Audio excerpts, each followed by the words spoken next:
성경에서 나오는 이런 기적, 치유 이런 것들은 성경이 기록된 그때만 일어나는 일인가 아니면 지금도 역사하는 일인가? 두 사도가 안전뱅이를 고쳤잖아요. 이 두 사도가 일으켰던 치유의 기적은 단회적일까요? 연속성이 있을까요? 이것을 어떻게 인식하는가는 굉장히 중요합니다. 그때 일어나고 만 일이야. 오늘날은 이런 일들이 일어나지 않아라고 해버리면은요, 우리는 성경에서 나오는 이 이야기를 보고 그냥 지적으로 소화하기만 하면 됩니다. 적용할 필요는 전혀 없습니다. 그렇죠? 이거는 그냥 영화 보는 거랑 똑같은 거예요. 소설 읽는 거랑 똑같은 거예요. 그래, 저런 일이 있었지라고 정보만 습득하면 끝인 거예요. 지적인 부분만 채워지면은 우리는 더 이상 믿음을 발휘할 필요도 없고요. 놀아갈 필요도 없고요. 결국은 기도하고 놀아가고 믿음을 발휘하고 그래가지고 안 될 때 실망하고 그런 일들이 전혀 필요 없습니다. 실족할 일도 없고요. 예전에 청년 하나가 집회를 하면서 좀 용하다는 목사님 오셔가지고 치유를 했는데 어떤 사람은 나왔는데 자기는 안 나왔대. 그래가지고 한 달 동안 애가 풀이 죽어 있는 거라. 니 도대체 왜 이렇게 기운이 없냐라고 하니까 그때 기도를 했는데 안 나왔대. 그래가 실망했대. 시험 들어서 몇 달 동안 힘들었다는 거라. 그때 일이고 지금은 일어나지 않는 일이다라고 해버리면은 이렇게 실망할 필요가 없죠. 실족할 일도 없습니다. 시험 들 일도 없습니다. 근데 안타깝게도 이렇게 주장하는 사람들이 실제로 있습니다. 신학교 일부 교수님들 이렇게 이야기를 해요. 그때 일어난 단회적 이야기다. 지금은 일어나지 않는다라고 신학생들을 가르칩니다. 그 가르침을 받은 신학생들, 전도사님들이 결국 목사님이 되면은 그 목사님들이 교회에서 어떻게 사역을 하겠어요? 당연히 교수님이 배운 대로, 가르치신 대로 그대로 이야기를 하겠죠. 그래서 계속 오늘날 교회 성도들이 이런 머리만 커지는 지적인 영역만 충족하고 그렇게 만족하면서 하는 그리스도인들이 많아지게 되는 겁니다. 근데 그렇지가 않죠. 성경에서 기록되어져 있는 이런 이야기들은 그때 벌어졌던 일이고 지금도 동일하게 벌어지는 일입니다. 아멘? 왜냐하면 하나님이 역사의 주관자시고 하나님은 알파와 오메가시고 예수 그리스도께서는 지금도 우리와 함께 계시고 우리와 함께 역사하고 계시잖아요. 그죠? 성령님도 지금 운행하고 계시는 겁니다. 그러니까 지금도 되어지는 일들인 거예요. 성경에는 너희들에게도 똑같이 될 수 있다라고 이야기를 합니다. 요한복음 14장 12절 내가 진실로 진실로 너희에게 이르노니 나를 믿는 자는 내가 하는 일을 그도 할 것이요 또한 그보다 큰 일도 하리니 이는 내가 아버지께로 갑니다. 예수님이 하셨던 일 그대로 우리도 할 수 있다는 겁니다. 근데 예수님 하셨던 일보다 더 큰 일도 할 수 있대요. 예수님이 사람을 10명 고쳤으면 우리는 100명도 고칠 수 있다는 거라. 그죠? 더 큰 일도 할 수 있다는 거예요. 예수님을 믿는 자들은 예수님이 하시는 일 그대로 할 수 있고 그보다 더 큰 일도 할 수 있다고 했습니다. 물론 못하는 게 있죠. 십자가 구속 이런 거는 우리는 안 됩니다. 내가 십자가에 달려서 죽었으니까 너는 나를 믿으면 예수 구원받을 수 있어라고 하는 거는 그거는 사입이죠. 이들이 하는 짓거리입니다. 내 피가 섞이면 된다면 피 섞으면 피 가름 이러면서 하는 그런 쓸데없는 애들 있잖아요. 그거 미친 애들인 거예요. 예수님 하셨으니까 나도 할 수 있어. 내가 예수야 이러면서 헛소리하는 애들. 그거 미친 애들입니다.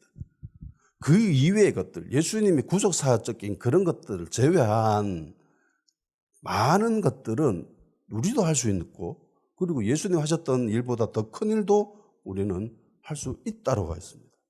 실제로 그런 일을 한 사람들은 많습니다.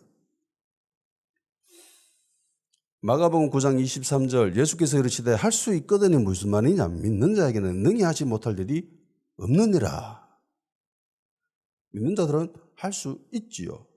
마가복음 16장 17, 18절 믿는 자들에게 이런 표적이 따르느니 곧 그들이 내 이름으로 귀신을 쫓아내며 새 방언을 말하며 뱀을 집어올리며 무슨 독을 마실지라도 해를 받지 않으며 병든 사람에게 손을 얹은 즉 나으리라. 믿기만 하면 이런 표적이 따른답니다. 아멘? 따로 자격이 있는 게 아니에요. 우리는 성경을 진리임을 믿고 있죠. 우리가 따라야 될 유일한 기준은 하나님의 말씀입니다. 아멘? 예수님을 믿습니까? 그러면 이와 같은 결과에 도달합니다. 나는 예수님을 믿고 나는 성경이 진리임을 믿고 그러면 치유는 내가 할 수 있습니까? 없습니까? 할 수 있는 거예요. 치유라고 하는 거는 특별하게 허락된 일부의 사람만이 할 수 있는 게 아닙니다. 뭐 담임 목사님 정도 돼야, 뭐 전도사님 정도 돼야 할 수 있지. 아니에요. 뭐 장로님이나 구원사님이나 뭐 집사님이 이 정도 돼야 뭐 하는 거 아니가? 라고 하는 사람들이 있는데, 물론 특별히 치유의 기름 부음이 주어지는 사람들이 있습니다. 은사가 있는 사람들이 있어요. 제가 이야기하는 것은 은사적인 부분이 아니라 기본적인 것들입니다. 기본적으로 믿는 자들은 다 허락되어져 있습니다. 다 취할 수가 있어요. 아멘? 예수를 믿는 일부의 사람만이 누리고 있는 특권이 아니다라는 거예요. 치유하려면 산기도 정도 가야지. 금식 기도는 해야지. 그래야 뭐 영빨 받아가지고 충만해가지고 치유할 수도 있고 뭐 예수님 이름으로 쫓아내기도 하고 그러지라고 생각하는 사람들이 있는데 아니에요. 성경에 기도하는 사람들은 쫓아낼 수 있다고 합니까? 기도하는 사람들만이 치유할 수 있다고 해요. 단서가 뭡니까? 믿는 자들. 믿는 자들에게는 이런 표적이 따르니 믿는 자들에게는 능히 하지 못할 일이 없다. 그러니까 예수님 믿는 자 누구나 취할 수 있는 겁니다. 아멘? 이것을 믿음으로 취하는가? 아니면 에이 목사님 뭐가 되겠습니까? 설마 그게 내 같은 사람이 그게 되겠습니까? 라고 생각한다면 그건 안 되죠. 그를 믿고 있는데 어떻게 되겠습니까? 하나님의 믿음을 거스르며 일하는 거 보셨어요? 에이 안 돼요. 그게 무슨 말이에요. 그러고 있는 사람에게 하나님 억지로 그 문을 막 비집고 들어가가지고 야 믿음이다 믿음 받아 먹어라 이러면서 그렇게 하세요? 안 하십니다. 믿음을 가진 자만이 취할 수 있는 거예요. 입을 크게 연 자만이 하나님이 그거를 채울 수 있는 거예요. 내 입을 크게 열라 내가 채우리라고 했는데 입을 안 벌려 입 꾹 다물고 안 열어 안 열어. 이거 아무리 부어봐도 나 안 열어. 입 꾹 닫고 있으면 하나님 부어주실 때 그 입이 채워지겠습니까? 실제로 제가 이걸 한번 테스트 해봤어요. 청년부 사역할 때 청년부 수련을 하면서 기름 부으심을 성령 충만을 위해서 기도를 하고 있었습니다. 그래서 그 말씀을 가지고 성령 받고 싶은 사람, 방언 받고 싶은 사람은 하늘 보고 두 팔 벌리고 입 크게 벌리라. 그럼 내가 기도해 주겠다. 안수해 주겠다. 안수한 사람에게는 방언이 열릴 것이다. 성령 충만 받을 수 있다. 라고 하면서 해줬어요. 근데 어떤 청년 탁 가니까 입 꼭 다물고 한우도 안 보고 입 꼭 다물고 손 딱 내려가 이렇게 딱 있는 거라. 그러나 이러면 지나갔어요. 안 해줬어. 그 청년에게 방언이 임했을까요? 아니요. 물론 안수해가지고 방언 받은 사람들도 있었고 방언 받지 못한 사람들도 있었습니다. 그런데 방언 받은 사람들은 다 그 행동을 취한 사람들이에요. 두 팔 벌리고 입을 크게 연 사람들만이 방언을 받았어요. 나머지 사람들은요.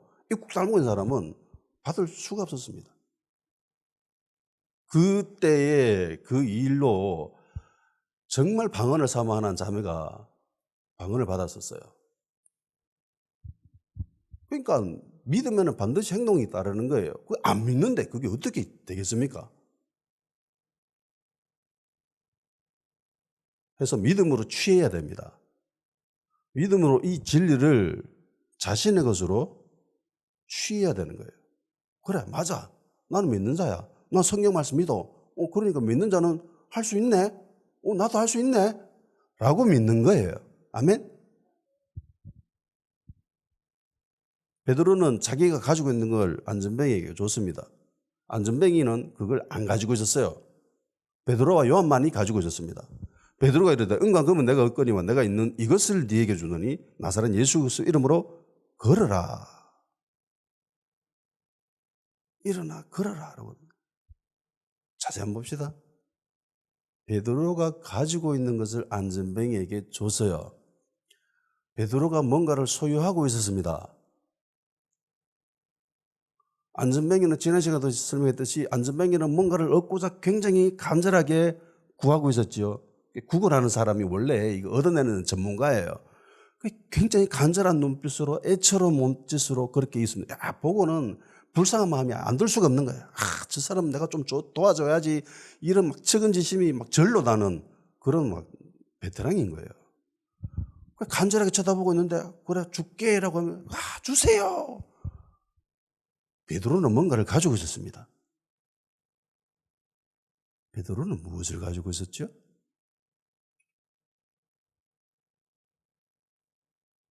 베드로는 무엇을 소유하고 있었죠?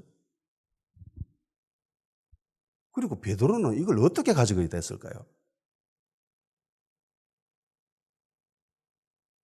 우리가 다 알다시피 베드로가 지금 가지고 있는 것은 예수 그리스도의 이름입니다. 그죠? 예수 그리스도의 이름으로 치유를 선포하잖아요. 지금 베드로가 가지고 있는 것은 예수 그리스도의 이름입니다.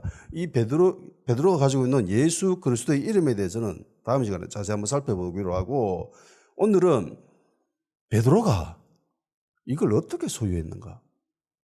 어떻게 가지게 됐을까? 에 대해서 한번 살펴보고자 합니다. 인간이 뭔가를 소유하기 위해서는 크게 두 가지 경로로 되어집니다. 첫 번째는 자신의 수고와 노력을 얻는 거예요. 그러니까 대가를 지불하고 사는 거죠. 제가 이 마이크를 지금 사용하고 있습니다. 그때 좀 비싸게 주고 샀어요. 돈을 지불하고 이걸 만든 회사로부터 산 거예요. 대가를 지불했죠. 그래서 소유권은 이제 저에게 있습니다. 우리가 소유하고 있는 대부분의 것들이 그렇죠. 옷, 안경, 음식, 그러니까 의식주와 연결된 인간이 살아가는 데 있어서 필요한 가장 중요한 것들은 대부분 우리가 대가를 지불하고 사는 거예요. 나의 헌신이든 나의 노력이든 일이든 시간이든 그런 것들을 투자해서 그런 것들을 지불하고 내가 원하는 것을 소유하는 겁니다.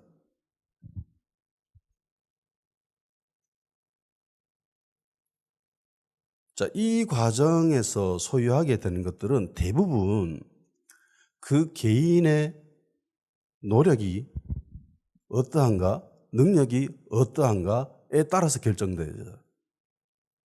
그 개인이 능력이 뛰어나. 그러면 소유할 수 있는 것도 많아지겠죠. 소유하는 것, 그 질도 좋아지겠죠. 돈은 많이 버는 사람이에요. 그러면 옷도 좋은 거 살 수 있겠죠. 차도 좋은 거 살 수 있겠죠. 집도 큰 집에 살 수 있겠죠. 근데 가진 재산이 별로 없어. 돈도 별로 못 벌어. 그러면 그 사람이 비싼 제품을 구입할 수 있을까요? 만일에 그렇게 한다면은 그 사람은 얼만 가서 망합니다. 신용불량자가 돼요. 그래서 능력이 뛰어난 사람일수록 많은 것들을 소유하고 그리고 좋은 제품, 일류 제품, 명품이라고 하는 것들, 그런 것들을 소유할 수 있게 됩니다. 개인의 자질이나 능력이 별로 없는 사람들은 소유할 수 있는 품목도 제한적이고 그 수도 많지 않고 소유하기도 쉽지가 않습니다. 이런 차이 때문에 사회적인 문제도 발생을 하는 거예요. 빈부격차, 요즘 이런 것 때문에 뭐 전 세계적으로 좀 문제가 있지 않습니까? 예, 경기가 나빠지면 나빠질수록 이런 빈부격차가 극심해진다고 합니다. 이건 굉장히 안 좋은 일이거든요. 사회가 병들어가는 굉장히 안 좋은 일입니다. 해서 이 빈부격차를 줄여야 될 필요가 있습니다. 해서 잘 사는 그리스도인들이 많이 나눠야 돼요. 베풀어야 됩니다. 자, 이런 방식과는 별개로 또 소유할 수 있는 방법이 있습니다. 그게 위임된 겁니다. 위임된 소유.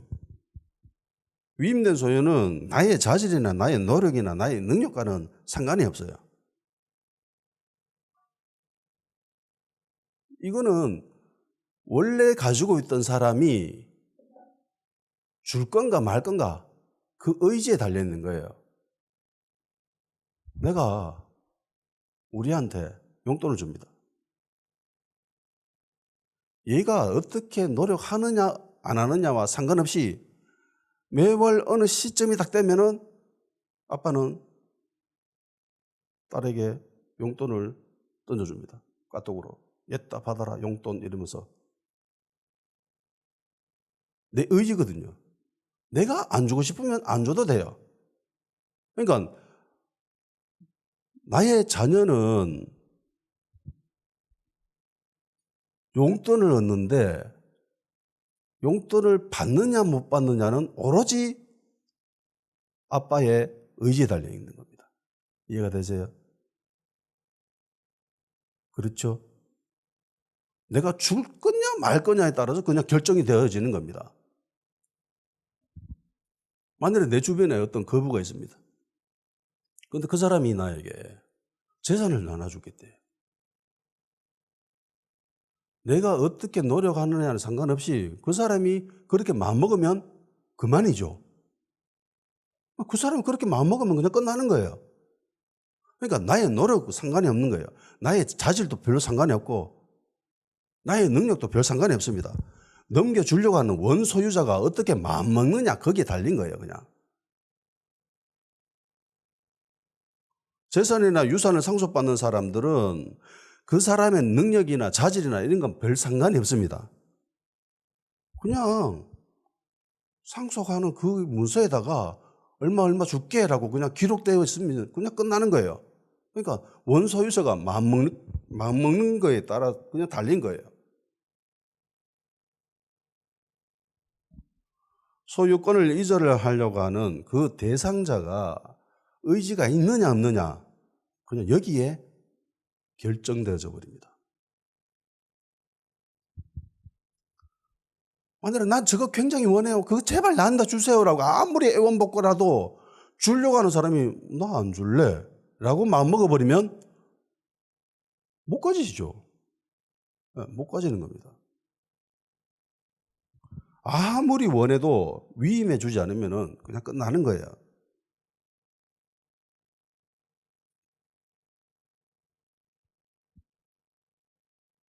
주변에 아는 사람들 중에 돈 많은 사람들이 있습니까? 그 사람이 아무 이유 없이 당신에게 돈을 준 적이 있습니까? 재산을 나눠준 적이 있어요? 만일에 내가 아는 주변에 어떤 사람 중에 나에게 재산 일부를 나눠주겠대요. 그러면 여러분 어떻게 하겠습니까? 싫어요라고 할래요? 아니면 받겠습니다. 저 주세요라고 할까요? 대부분 사람들은 저 주세요 하겠죠. 나의 결정, 내가 그걸 받느냐 마느냐도 굉장히 중요합니다. 근데 더 중요한 거는 결정적인 거는 원소유주죠. 원소유주가 그걸 줄 거냐 말 거냐에 따라서 소유할 수 있느냐 없느냐가 되는 겁니다. 자, 그러면 베드로가 지금 가지고 있는 거, 예수 그리스도의 이름, 이거는 어떻게 얻었을까요? 베드로의 노력으로 얻었을까요? 내가 예수의 이름을 얻으려고 내가 3년 동안 쫓아다녔다 이거. 배도 포기하고 배도 버려버리고 그물도 버려버리고 부모도 버려버리고 예수 그리스도의 이름을 얻으려고 내가 3년 동안 쫓아다니면서 열심히 헌신했다 이가. 그래가 나 겨우 얻었다 라고 이야기할 수 있나요?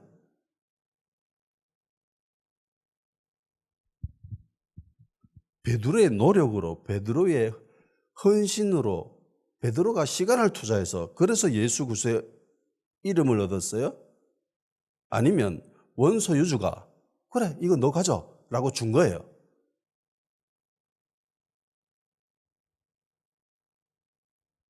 원소 유주가 그냥 준 거예요. 치유의 능력이 베드로의 자질입니까? 베드로의 능력입니까?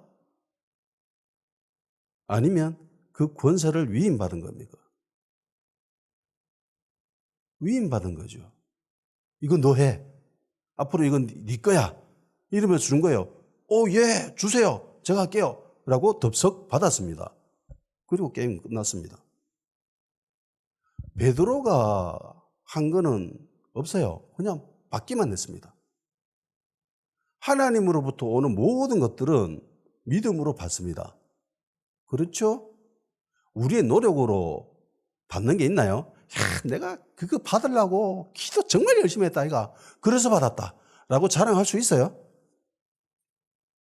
내가 우리 대학교 좋은 데 보내려고 내가 40일 동안 금식 기도하면서 내가 40일 동안 새벽 기도하면서 그렇게 기도해가지고 그래가 내가 우리 애 서울대 보냈다 라고 주장할 수 있나요?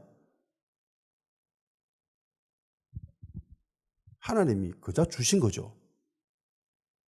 믿음으로 받는 겁니다. 그죠? 베드로의 치유 능력은 베드로의 능력이나 자질이나 이런 것과는 상관이 없어요. 베드로와 요한이 이 권세를 소유하게 된 부분에 있어서도 그들의 노력이나 그들의 능력이 개입된 것은 없습니다. 수고비가 없어요. 대가를 지불한 게 없습니다. 노력이 없어요. 아무것도 안 했어요. 그저 받기만 했습니다. 이거 너 가져. 예, 제가 할게요. 이걸로 그냥 계약이 끝나는 겁니다. 왜냐하면 원소유주가 그냥 줬기 때문입니다. 원래 소유하고 계셨던 그 예수 그리스도라고 하는 나사렛에서 나신 예수 그리스도가 야, 앞으로 이 이름 네 마음대로 써 라고 준 거예요. 그래서 가진 거예요. 그리고 이렇게 합니다. 앞으로 이 이름 가지고 네 마음대로 해. 네 하고 싶은 대로 해. 그러면 내가 해줄게. 그러면 넌 받아. 이렇게 된 거예요. 마태복음 28장 18절에서 20절 예수께서 나와야 말씀하여 이르시되 하늘과 땅의 모든 권세를 내게 주셨으니 그러므로 너희 가서 모든 민족을 제자로 삼아 아버지와 아들의 성령 이름으로 세례를 베풀고 내가 너희에게 분부한 모든 것을 가르쳐 지키게 하라. 볼지어다 내가 세상 끝날까지 너희와 항상 함께 있으리라 하시니라. 아멘. 하늘과 땅의 모든 권세를 이 모든 권세가 누구에게 있어요? 예수님에게 있습니다. 그러면서 하시는 말씀이 그러므로 너희는 가라. 너희에게는 이 권세하고는 아무런 상관이 없어. 이 권세는 오로지 내 거니까 너희들은 이 권세를 사용할 수 없어. 너희들은 그냥 가. 그리고 싹 빠지게 힘들어 정말 열심히 일만 해. 라고 하셨어요? 이 권세를 사용할 수 있다고 하십니까? 이 권세를 사용할 수 있죠. 마치 자기 것인 것처럼 내가 가지고 있는 것처럼 마치 원래 내 거인 것처럼 그렇게 행동할 수 있다라는 겁니다. 왜? 줬으니까. 예수님이 그 이름, 야, 이 이름 아무데나 사용해 라고 주셨으니까. 마가복음 16장 17절에서 18절 믿는 자들은 이런 표적에 따르니 곧 그들이 내 이름으로 귀신을 쫓아내며 새벽안을 말하며 뱀을 집어올리며 무슨 독을 마실지라도 해를 받지 않으며 병든 사람에게 손을 얹는 즉 나으리라 하시더라. 아멘. 믿는 자들은 예수님의 이름을 사용할 수 있는 공식적인 허가가 주어진 거예요. 요한복음 14장 13, 14절 너희가 내 이름으로 무엇을 구하든지 내가 행하리니 이는 아버지로 하여금 아들로 말미암아 영광을 받으시게 하려 함이라. 내 이름으로 무엇이든지 내게 구하면 내가 행하리라. 예수님 이름으로 무엇이든지 구하면 예수님이 해주겠대요.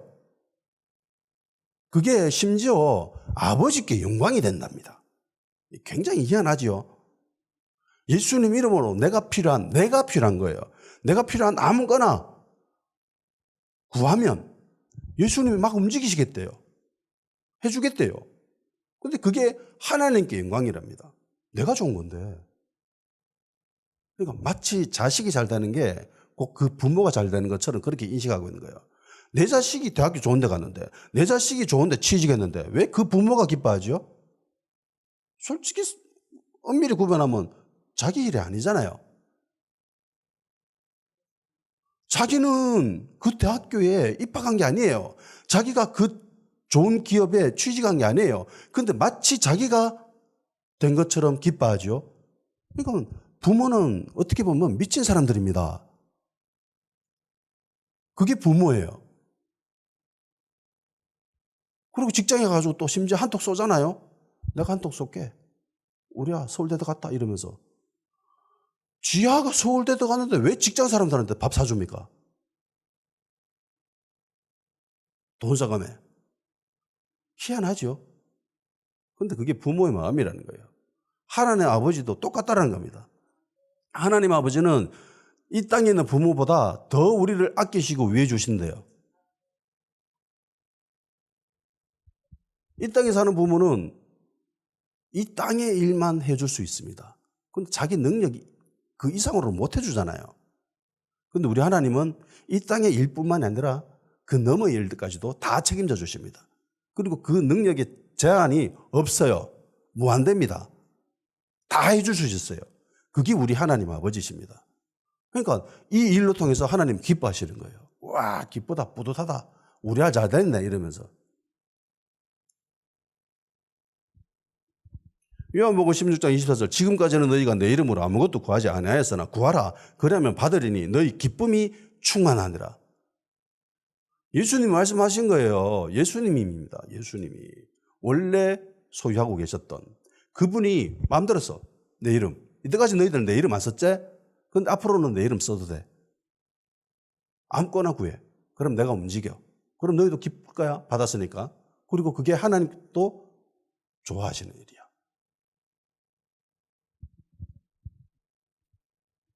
두 사도는 자기가 지금 무엇을 소유하고 있는지 정확하게 알았습니다. 그리고 이것을 어떻게 어떻게 얻게 됐는지에 대해서도 알고 있습니다. 이 권세는 자신의 능력이나 자질이나 노력으로 이루어진 게 아니에요. 내가 3년 동안 쫓아다녀서 겨우 얻었다. 이게 아니라는 겁니다. 내가 그거 얻으려고 내가 정말 열심히 기도했다. 이게 아니라는 겁니다. 위임된 것 뿐이에요. 그리고 그걸 받은 것 뿐입니다. 그러니까 자신의 상황이나 자신의 처지와는 별 상관없이 이 소유권은 변함이 없습니다. 내가 요즘 기도 안 해가지고, 내가 요즘 될라 모르겠다. 이게 된다라는 말이에요. 말이 안 되는 거예요. 엄밀히 따지면 이건 말이 안 되는 겁니다. 왜냐하면 내 상태와는 별로 상관없이 이걸 얻은 거거든. 내가 소유하게 된 거거든. 그렇잖아요. 야, 네 앞으로 예배 안 드리면 이거 뺏어간다. 네 예배 잘 드리고 말씀 보고 기도 열심히 하면 내가 이거 다시 네한테 줄게. 이러면서 얻은 거예요. 내가 기도하고 뭐 예배 드리고 말씀 보고 뭐 그래서 우리가 소유하게 된 거예요. 아니면 단지 믿음으로 이걸 소유하게 된 겁니까? 단지 믿음으로. 우리의 구원이 그렇잖아요.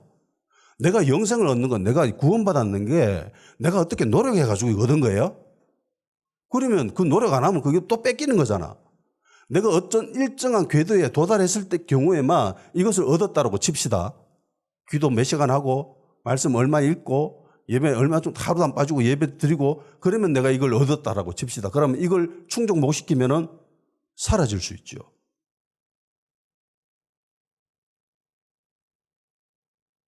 내가 죄를 안 짓고 있으면은 구원이 내 건데 내가 죄를 지면은 이 구원이 뺏긴다고 생각해 봅시다. 이게 얼마나 좋아할까요? 그래, 죄 한번 짓기만 해봐라. 내가 그 정죄감 심어가지고 다시는 교회 발도 못 붙이고 막 그렇게 할 거다 이러면서. 그럼 죄 한번 지으면 생각하겠죠. 와, 내가 죄를 지었는데 내가 구원 받을 수 있겠나? 구원 못 받을 것 같은데. 이러면서 막 열심히 짓다는 노력합니다. 그게 돼요. 인간의 노력으로 우리가 어려워질 수 있어요. 하나님이 이스라엘 백성으로 임상 테스트 해봤지 않습니까? 몇백 년, 몇천 년을 해봤습니다. 결론이 뭐예요? 안 된다는 거예요. 인간, 저 이스라엘 백성들 데리고 한번 시험해 봤는데 도저히 안 된다. 답이 없다. 이러면서 해결책으로 주신 게 예수 그리스도이십니다.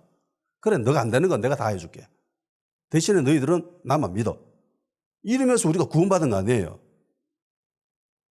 그러니까 믿음으로 우리가 구원받았듯이 하나님이 주신 이런 예수 그리스도의 이름을 사용하는 것도 믿음으로 취한 거예요. 내 상태와는 상관이 없습니다. 아멘? 이게 굉장히 중요한 거예요. 많은 사람들이 실족하는 게 이 부분에 대해서 약해했기 때문에요. 내 요즘 신앙생활이 별로 안 좋은데 이러면서 동일하게 생각하는 게 이러면 되겠나? 안 되겠는 것 같은데 이러면서 점점 의기소침해지고 그나마 가지고 있었던 은사마저도 다 까먹게 됩니다. 왜냐하면 자기가 그렇게 믿고 있기 때문에.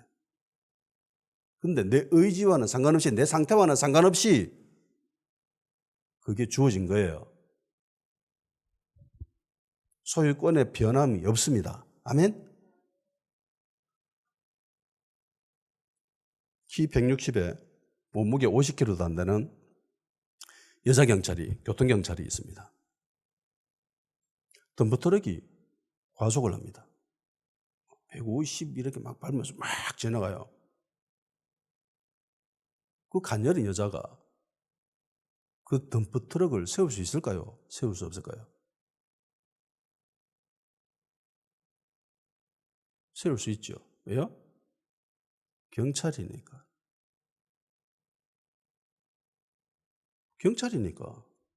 뭐 키가 쪼매내도 키가 150이 안 돼도 경찰이니까 야 서라 이러면은 덤프트럭은 설 수밖에 없습니다. 뭐 100kg 되는 뭐 덩치가 이런 뭐 사람이라 할지라도 서락하면 서야 돼요. 안 서면 벌금 먹거든요. 운전면허 취소될 수 있으니까.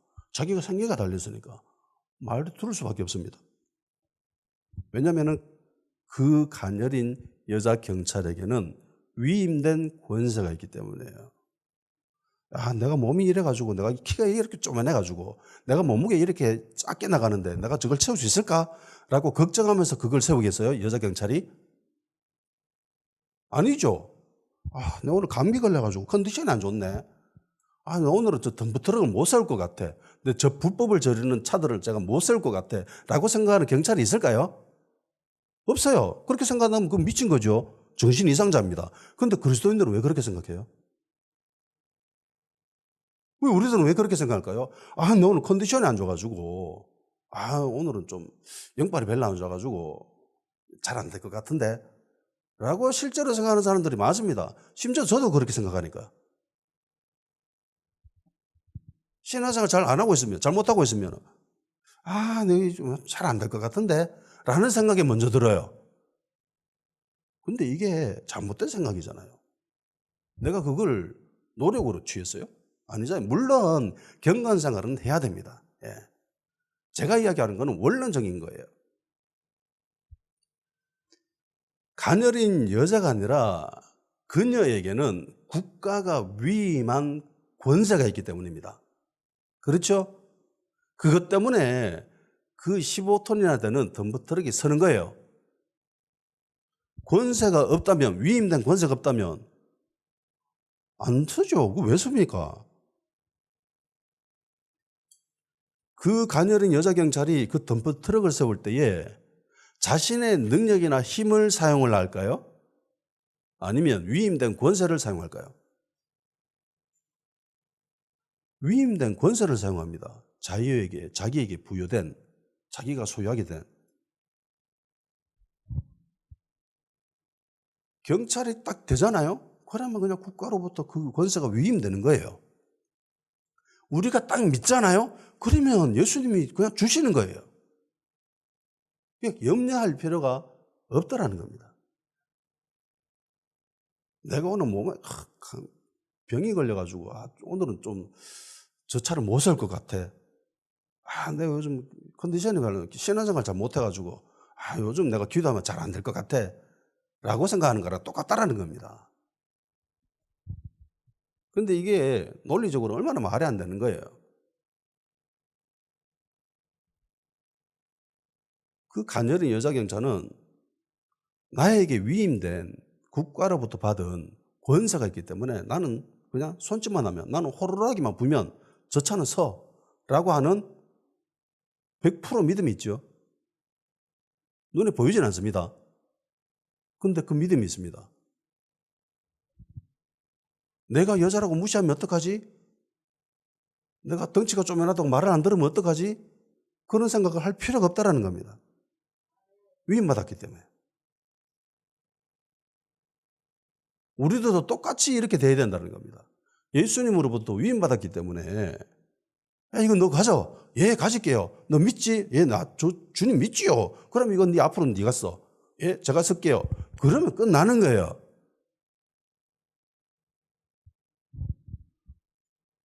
예수님의 제자들이 소유하고 있는 이 예수 그리스도의 이름은 주님으로부터 위임받은 겁니다. 주님이 원하는 대로 마음대로 쓰라고 주신 거예요. 그래서 사용하면 되는 거예요. 내 컨디션하고는 별 상관이 없습니다. 내 상태와는 크게 상관이 없어요. 내가 가진 거, 내가 소유하고 있는 거, 이거 사용하면 되는 거예요. 그런데 주님의 이름을 사용해야 되는 분야가 따로 있을까요? 사용처가 따로 있어야 될까요? 예수님의 이름으로 구하는 어떤 특별한 영역이 있을까요? 아니면 한계가 있을까요? 야, 내 이름 앞으로 네 살아가는데 요런 데만 써야 돼. 그리고 요런 데서 쓰면 안 돼. 라고 한 계약 조건이 있어요? 없습니다. 아무데나 쓰면 돼요. 아무데나. 왜냐하면 예수님이 그렇게 말씀하셨거든요. 마태복음 16장 19절 내가 천국 열쇠를 내게 주리니 네가 땅에서 무엇이든지 매면 하늘에서도 맬 것이요 네가 땅에서 무엇이든지 풀면 하늘에서도 풀리리라 하시고 무엇이든지입니다. 무엇이든지 아무거나 네가 하고 싶은 아무거나 마태복음 18장 18절 19절 진실로 너에게 이르노니 무엇이든지 너희가 땅에서 매면 하늘에서도 맬 것이요 무엇이든지 땅에서 풀면 하늘에서도 풀리라. 진실로 다시 너에게 이르노니 너희 중에 두 사람이 땅에서 합심하여 무엇이든지 구하면 하늘에 계신 내 아버지께서 그들을 위하여 이루게 하시리라. 무엇이든지입니다. 무엇이든지 아무거나. 마태복음 21장 22절 너희가 기도할 때에 무엇이든지 믿고 구하는 것은 다 받으리라 하시니라. 무엇이든지 무엇이든지 아무거나 다 된다. 특별히 사용해야 될 영역이 따로 있는 게 아니야. 분야가 따로 있는 게 아니야. 아무 데나 써도 돼. 맞는 키라는 겁니다. 맞는 키. 우리 호텔에 갈 때 특정 방만 열 수 있는 키가 있지요. 호텔에 딱 들어가면은 내가 801호에 가세요라고 하면 그 801호 키를 줍니다. 그 키는 801호만 열 수 있어요. 근데 호텔에 있는 모든 객실을 다 열 수 있는 키가 있습니다. 마스터 키죠. 아무 데나 다 열려요. 호텔에 있는 모든 방문은 다 열 수 있습니다. 예수 그리스도 이름이 마스터 키예요. 다 열 수 있어요. 근데 거리 집 먹고 1층만 사용할 수 있는가? 2층은 안 될 거야. 스위트룸은 안 될 거야. 라고 질의 겁을 먹고 질 한계를 딱 정해놓고 사용을 안 합니다. 손해죠. 아무 데나 쓰는 거예요. 아무거나. 요한복음 14장 13절 너희가 내 이름으로 무엇을 구하든지 내가 행하리니 이는 아버지로 하여금 아들로 말미암아 영광을 받으시게 하느니라. 무엇이든지죠. 무엇이든지. 14장 14절 내 이름으로 무엇이든지 내게 구하면 내가 행하리라. 무엇이든지입니다. 요한복음 16장 23, 24절 그 날에는 너희가 아무것도 내게 묻지 아니하리라. 내가 진실로 진실로 너희에게 이르노니 너희가 무엇이든지 아버지께 구하는 것은 내 이름으로 주시리라. 무엇이든지지요. 24절에도 지금까지는 너희가 내 이름으로 아무것도 구하지 아니하였으나 구하라. 그러면 받으리니 너희 기쁨이 충만하리라. 예수 그리스도의 이름을 사용하는데 분야가 따로 있는 게 아니에요. 아무데나 쓸 수 있어요. 아무데나. 근데 우리는 꼭 그런 이야기를 듣죠. 기도할 때요. 하나님의 기뻐하시는 그런 일들이 아니면 하나님이 안 들어주십니다. 꼭 하나님 나라에 필요할, 교회에 필요하고 교회에 덕이 되는 그런 데만 예수 그리스도의 이름을 사용하면서 그렇게 기도하십시오. 개인의 일을 위해서, 개인의 욕심을 위해서 그렇게 함부로 사용하시면 안 됩니다. 기도 그렇게 하시면 안 됩니다. 라고 하는 사람들이 교회에 꽤 많습니다. 많아요. 저도 그런 소리를 들어봤기 때문에. 근데 그게 성경 말씀입니까? 아니면 교회에서 대대로 내려오는 그냥 그런 관습의 이야기예요. 습관적인 말이에요. 성경에 기록되어 있는 말은 아니에요. 예수님 뭐라고 합니까? 정말 많은 곳에서 예수님이 기도할 때, 야, 너희들은 기도할 때 이렇게 하면 돼. 무엇이든지 구해. 그럼 받아. 이게 다예요. 내 이름으로 아무거나 구해. 그럼 너희들은 가지게 돼. 소유하게 돼. 정해진 영역이 없어요. 주님의 이름을 다 사용해야 됩니다. 사용 안 해도 될 분야가 있는 게 따로 있는 게 아니에요. 다 사용할 수 있습니다. 무엇이든지 아무거나. 저번에도 한번 말씀해 드렸잖아요. 심지어 자기의 욕심을 위해서도 구해도 됩니다. 주님 허락해 주십니다. 안 좋은 욕심, 하나님의 뜻을 거스르는 그런 일들까지도 하나님은 들어주세요. 이스라엘의 왕이 세워지는 것은 하나님의 뜻이 아니었습니다. 하나님의 뜻에 반하는 거였어요. 그런데 백성들이 계속 구하죠. 사무엘에게. 우리에게도 왕이 필요합니다. 우리도 저 주변에 있는 저 강대한 왕국처럼 우리에게도 강력한 왕이 필요합니다. 우리 왕을 세워주세요. 라고 계속 이야기합니다. 근데 사무엘이 그거 거부하잖아요. 처음에는. 안 된다. 이거 하나님 뜻하시는 게 아니다. 우리도 그렇게 하면 안 된다. 라고 했는데 얘들이 계속 원해요. 계속 요구합니다. 어떻게 되죠? 들어주시잖아요. 그러면서 대신에 조건을 답니다. 결과를 이야기해 주죠. 너희들이 이 왕을 세울 때 너희들이 앞으로 겪게 될 이런 일들이 있어. 그래도 할래? 예. 그러니까 세워주죠. 그리고 그 왕이 그 백성들을 착취하죠. 기도는 들어주세요. 고기 먹고 싶었습니다. 맨날 만나만 먹으니까 지겨워 죽겠어요. 고기 좀 먹고 싶다. 근데 그게 하나님의 뜻을 반하는 거죠. 그럼에도 불구하고 그거 들어주십니다. 결국은 그거 먹고 죽지요. 죽을지라도 기도 응답은 되죠. 그런데 우리가 구하는 게 하나님의 뜻하고는 솔직히 별로 상관이 없는 것들입니다. 내 애가 서울대 입학하는 게 하나님의 뜻일까? 떨어지는 게 하나님의 뜻일까? 이거 굳이 생각하는 사람들이 있어요? 상관이 없잖아요. 이게 무슨 하나님 뜻하고는 별 상관이 있습니까? 하나님은 내 자식이 잘 되는 게 좋은 거지. 아무거나 가면 돼요. 아무거나. 내가 원하는 것, 그 어떤 것이라도 구하면 받습니다. 한계치도 없어요. 심지어. 야, 예수 그리스도 이름으로 100만 원 이상 구하지 마. 100만 원 이상 무리다. 혹은 1000만 원 안 된다. 야, 딱 100억까지만 해야 돼. 그 이상으로 나도 안 돼. 이런 한계가 있어요. 하늘나라의 창고에 액수가 한계가 있겠어요? 하늘과 땅의 모든 권세가 주님의 것이지요. 그리고 예수님은 자, 이거 다 내 거니까 이제 이 이름 마음대로 써. 아무거나 구해. 그럼 내가 줄게. 이게 거래가 된 거예요. 난 예수님 믿고 믿음으로 그걸 받았으니까 이제 나는 그걸 사용하면 되는 거예요. 예수님 이름으로 구하면 되는 겁니다. 이게 거래가 끝난 거예요. 나의 노력이나 나의 자질이나 나의 헌신이나 그런 걸로 인해서 된 게 아닙니다. 그냥 믿음으로 받은 거예요. 자, 그러니까 주님이 우리에게 주신 그 이름은 쉽게 설명드리면 백지수표와 똑같습니다. 백지수표는 발행한 은행에 있고요. 그리고 그 밑에 그 금액을, 그 재정을 소유하고 있는 원소유주의 사인이 적혀져 있습니다. 그리고 금액란에는 공란으로 되어 있습니다.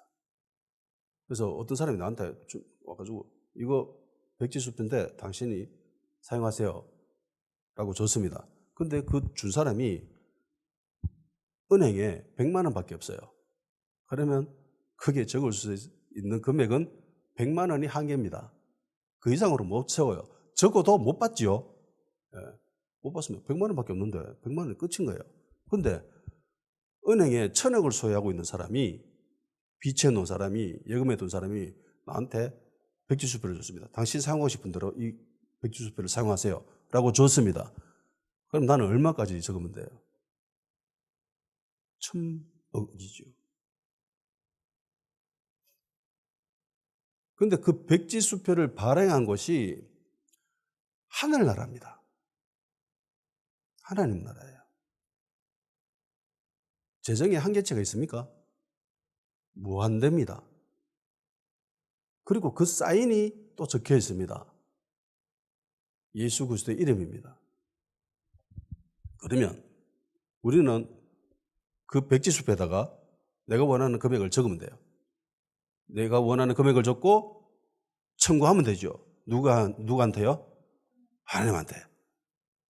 은행에 가가지고 문을 탁 열고 당당하게 자신의 몰골이 거지처럼 됐다고도 상관이 없습니다.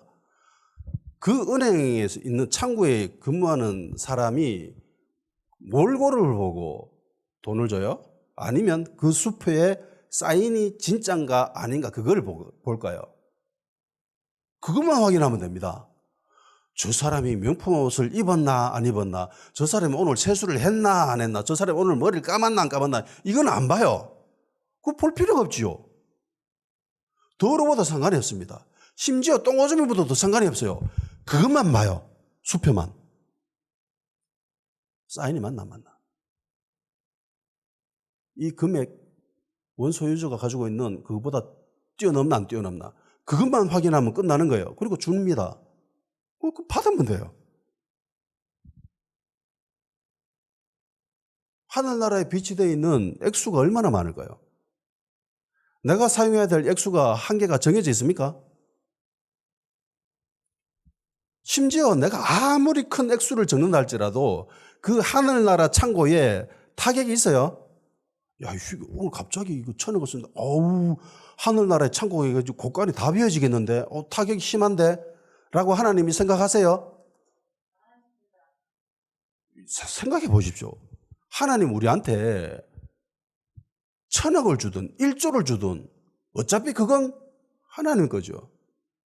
내게 하나님 거예요. 그냥 내가 사용할 뿐이에요. 하나님 입장에서는 다 하나님의 것입니다. 하나님 뺏기는 게 아니에요. 심지어 하나님은 무한대로 가지고 계십니다.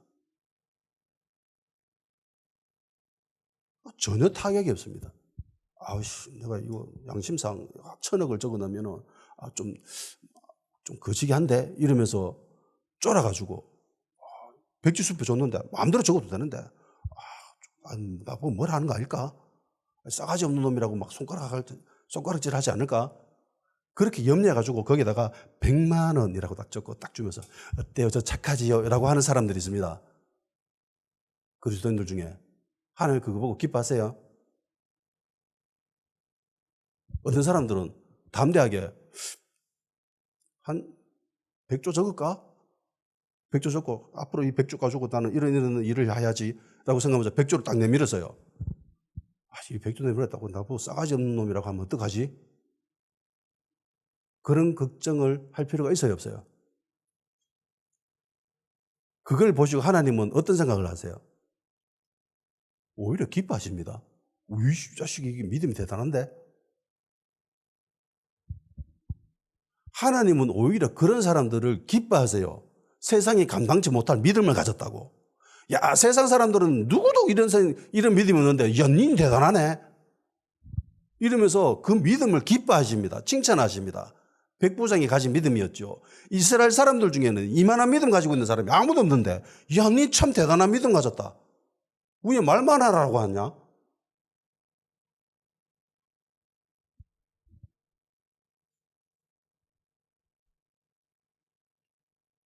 금액이 크면 클수록 오히려 하나님은 기뻐하십니다. 믿음이 많다고, 믿음이 크다고. 그러니까 주님이 마음껏 쓰라고 준 백지 수표에 우리가 원하는 금액을 적으면 돼요.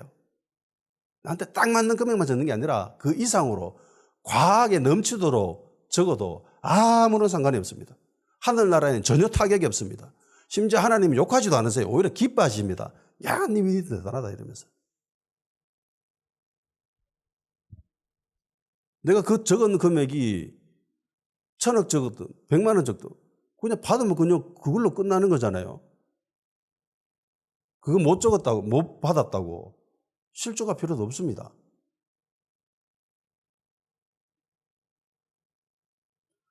하나님은 그 청구서에 그 백지 수표에 사인이 맞느냐 아니냐 그거 보고 결정하시는 거예요. 내 상태나 내 환경 보지 않습니다. 내 몰골이나 외관도 보지 않았어요. 심지어 그 돈을 어디다가 쓸 것인지에 대해서도 묻지도 않습니다. 사인만 보십니다. 사인만. 그 사인이 예수 그리스도의 이름이에요. 예수 그리스도의 이름만 적혀 있으면은 그 수표에 10만 원이 적혀 있던 100만 원이 적혀 있던 1,000억이 적혀 있던 상관없이 주십니다. 이게 예수 그리스도의 이름의 능력입니다. 세상이 감당지 못할 믿음을 소유하셔야 되는 거예요. 에베소서 1장 3절 찬송하리로다 하나님 곧 우리 주 예수 그리스도의 아버지께서 그리스도 안에서 하늘에 속한 모든 신령한 복을 우리에게 주시되 하나님 아버지께서 그리스도 안에 있는 하늘의 모든 신령한 복 다 우리에게 주셨대요. 근데 왜 우리는 일부만 가지려고 하죠? 다 주셨다는데 내가 그거 구하지 않으면 내게 안 됩니다. 내가 그걸 구해야 돼요. 내가 그 숲에다가 1,000억을 적든지 1조를 적든지 적어서 청구를 해야 그게 내 거가 돼요. 알아서 주시겠지. 이러고 있으면은 백지수표 들고 알아서 주시겠지. 알아서 주시겠지. 그러고 있으면 죽을 때까지 못 사용하고 죽어요 그냥. 야, 너 그거 금액 적어가지고 은행에 제출하라고 은행에 내라고 줬는데 왜 그거 왜 안 쓰는데? 줄 줄 알았죠. 아니야, 그거 금액 적어서 내야 돼. 그냥 알아서 주는 거 아니에요. 그러고 있으면 평생 못 쓰는 거예요. 기본적인 복은 받아주겠지만. 두 사도는 안전뱅이가 불치병에 걸려있다는 걸 알았습니다. 세상적으로 봤을 때 그 사람은 가망이 없어요. 이 땅에서 그 안전뱅이는 뼈저리게 자신의 한계를 체험하고 살았습니다. 그래서 내가 할 수 있는 거는 구걸밖에 없다. 난 평생 이렇게 살아야 된다. 그렇게 한계를 정해놓고 살았습니다. 그리고 이 두 사도는 자신들이 무엇을 가지고 있는지 알았어요. 이걸 어떻게 얻게 되는 것인지에 대해서도 알았습니다. 이 이름이 어떤 능력이 나타나는지 그 결과가 어떻게 되는지에 대해서도 알았습니다. 그래서 주저하지 않고 자신들이 가지고 있는 걸 줘버리죠. 네 가져라. 줘버립니다. 그리고 그 안전뱅이는 주는 것을 냉큼 받아들이죠. 가집니다. 그래서 일어나 걸었습니다. 심지어 뛰어다녔습니다. 한치의 의심도 없었습니다. 야, 혹시 안 되면 어떡하지? 라고 하는 의심이 조금도 없었어요. 할 필요도 없죠. 왜냐하면 위임된 권세이기 때문에. 믿는 자에겐 불가능한 일이 없다는 걸 알았기 때문에 한 겁니다. 예수님을 믿는 자에게는 그냥 선물로 주신 거예요. 받기만 하면 내 것이 됩니다. 열왕기하 4장에 보면은 이런 이야기가 있어요. 엘리사 제자 중에 한 명이 죽었습니다. 그래서 그 마누라가 와가지고 사정을 합니다. 남편이 죽었다. 당신의 종이 여호와를 경외하는 줄 당신이 안다. 근데 먹고 살기가 힘들다. 빚쟁이 와가지고 내 알을 데려가려고 한다. 종으로 삼으려고 한다. 제발 날 좀 도와달라. 그렇게 사정합니다. 그래서 엘리사가 이렇게 이야기합니다. 엘리사가 그에게 이르되 내가 너를 위하여 어떻게 하라. 내 집에 무엇이 있는지 내게 말하라. 그가 이르되 계집종의 집에 기름 한 그릇 외에는 아무것도 없나이다 하니 이르되 너는 밖에 나가서 모든 이웃에게 그릇을 빌리라. 빈 그릇을 빌리되 조금 빌리지 말고 너는 네 두 아들과 함께 들어가서 문을 닫고 그 모든 기름에 기름을 부어서 차는 대로 옮겨 놓으라 하니라. 여인이 물러가서 그의 두 아들과 함께 문을 닫은 후에 그들은 그릇을 그에게로 가져오고 그는 부었더니 그릇에 다 찬지라. 여인이 아들에게 이르되 또 그릇을 내게로 가져와라 하니 아들이 이르되 다른 그릇이 없나이다 하니 기름이 곧 그쳤더라. 부의 척도가 어떻게 돼요? 부가 어떻게 결정이 납니까? 이 집의 재정이 어떻게 결정이 나요? 믿음입니다. 빈 그릇을 얼만큼 많이 빌렸는가에 따라서 결정이 나버리는 거예요. 이 정도면 되겠지 하면서 돌아다니려고 하는 게 너무 힘드네. 요 정도만 빌리지 뭐 라고 딱 생각하는 그 순간 그냥 끝나는 거예요. 한계를 정하는 순간 끝나버리는 겁니다. 이 집의 재정은요, 이들이 가지고 있는 믿음에 따라서 결정되어져 버린 거예요. 그러니까 내 한계를 정할 필요가 없다는 겁니다. 내 머리로는 경부대 이상으로는 불가능한데? 내 머리로는 시험 점수 90점 이상 불가능한데? 그렇게 믿으면 그냥 끝나는 거예요. 자기 스스로 한계를 정해버리면 그냥 끝나는 겁니다. 내가 취직할 수 있는 것은 이런 것밖에 안 돼라고 생각해버리는 순간 그냥 게임 끝나는 거예요. 한계를 정해버렸기 때문에. 이런 이야기는 또 있습니다. 이스라엘이 이집트를 탈출할 때, 출애굽할 때 3장 21절 22절 내가 애굽 사람으로 이 백성에 은혜를 입히게 할지라 너희는 나갈 때 빈손으로 가지 아니하리니 여인들은 모든 그 이웃 사람과 및 자기 집에 거류하는 여인에게 폐물과 폐물과 어복을 구하라. 너희 자녀를 꾸미라. 너희는 애굽 사람의 물품을 취하리라. 이렇게 모세가 이야기했습니다. 이미 그 전에 하나님이 아브라함한테 미리 말씀해 두신 것입니다. 그리고 실제로 12장 35절에 되면 구합니다. 이스라엘 조신이 모세의 말대로 하여 애굽 사람에게 은금 폐물과 어복을 구하며 여호와께서 애굽 사람에게 이스라엘 백성의 은혜를 입히게 하사 그들이 구하는 대로 주게 하심으로 그들이 애굽 사람의 물품을 취하였더라. 아멘.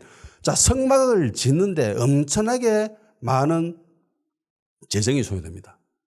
거기 보면은 음하고 막 금하고 막 이런 거 막 처바르잖아요. 심지어 금으로 막 만듭니다. 근데 이상하잖아요. 얘네들은, 이스라엘 백성들은 이집트에서 종살이 했습니다. 종이, 금이 어디 있어요? 이렇게 얻게 된 거예요. 이집트에서 살 때 그 사람들이 다 종입니다. 그러니까 다 벌이가 고만고만해요. 물론 조금 차이는 있을 수 있겠죠. 그런데 그거 다 놔두고 나와야 됩니다. 그럼 떠돌이 생활을 하는데 똑같잖아요. 다 고만고만하잖아요. 근데 희한하게 이집트를 탈출할 때 집안별로 부의 정도가 결정되어져 버립니다. 어떤 집안은요, 은금을 많이 소유하고요. 어떤 집안은 은금을 조그맣게 소유 못합니다. 왜요? 구하는 거에 따라서. 어떤 사람은 믿음을 가지고 100집을 돌아다니면서 은금을 구합니다. 그러면 100집에서 은금을 받았겠죠. 근데 어떤 사람은 아이씨 내가 염치가 있지. 내가 양심이 있지. 어떻게 저 사람들한테 내가 돈을 구하지? 라고 생각하면서 안 구했습니다. 그러면 이 사람은 은금이 있어요? 없어요. 어떤 사람은 10집만 구합니다. 어떤 사람은 1집만 구합니다. 그러면 자기가 가지고 있는 믿음에 따라, 믿음의 그 정도에 따라서 결정되어져 버리는 거예요. 그 결과는 곧 믿음에 의해서 결정되어져 버린 거예요. 아멘? 그래서 한계를 정할 필요가 없어요. 큰 믿음을 가져야 됩니다. 믿음을 크게 가져야 돼요. 기도하는 시간 가지도록 합시다. 예수 그리스도의 이름을 우리에게 주심을 감사합니다. 나의 노력이나 나의 능력이나 자질과 상관없이 우리에게 허락해 주심을 감사드리며, 그리고 우리에게 주어진 이 위임된 소유권을 잘 사용할 수 있도록 하나님 스스로 한계를 정하지 않게 하시고 우리에게 주신 이것을 크게 사용할 수 있는 그런 큰 믿음을 허락하여 주시옵소서. 빈 그릇을 많이 빌릴 수 있는 그런 믿음을 주십시오. 많은 사람들한테 가서 은금을 구할 수 있는 그런 큰 믿음을 소유할 수 있도록 도와주시옵소서. 그리고 그 백지수표에 큰 액수를 적을 수 있는 그런 믿음을 허락하여 주시고, 행동하는 믿음 또한 허락하여 주시옵소서.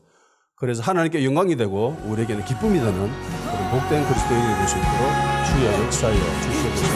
같이 기도하는 시간까지 드리겠습니다.